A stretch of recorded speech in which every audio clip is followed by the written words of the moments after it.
Okay, density calculations are very similar to the thought process used when identifying an unknown, because you'll be given the mass and the volume and calculate the density, or you'll be given the density and the volume and calculate the mass, or you'll be given the mass and the density and calculate the volume.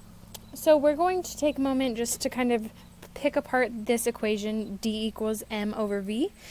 D stands for density.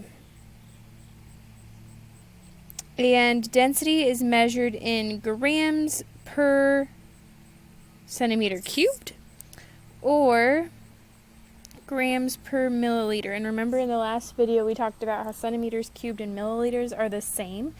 They're just found a different way. Centimeters cubed is found by doing length times width times height on a regular shaped object, whereas milliliters is found by using water displacement on irregular shaped objects.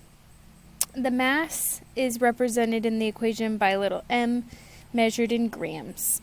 And V, volume, in the equation is measured in, again, just like the density, units have two options for volume. So does volume itself, centimeters cubed or milliliters, depending on the method used to find volume. Let's rearrange this equation to solve for the different variables. As written, we have density equals mass over volume. If we were to solve this for mass and multiply both sides by V to get it out of the denominator, we would have mass equals density times volume.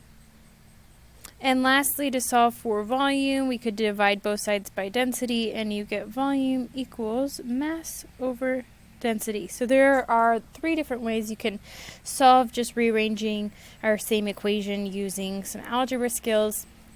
You can either use a rearranged equation and plug in, or you can plug in and then solve for your unknown variable.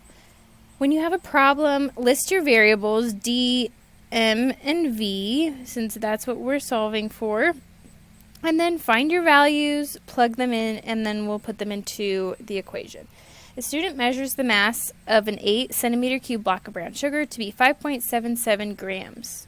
We have mass and we have volume. We don't know the density, so we're solving for it. Density equals mass over volume.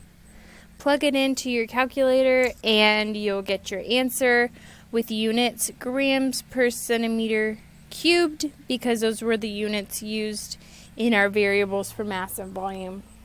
Units work the same way as numbers. We saw that with dimensional analysis, that they can cancel out, and then if they're left over, they become your final unit in your answer. So put your calculator in and you'll find the answer for the density of brown sugar. And you'll just follow that same process for all of these problems. For number 6 and number 7, you'll find the volume as well. So for 6, you'll be doing length times width times height from the cube given, or I suppose it's a block, given to the right here. And then for number 7, you'll be finding the volume of this rock based on water displacement, subtracting the beginning and ending value of the water to find its volume. And that should help you complete this worksheet. See you on Friday.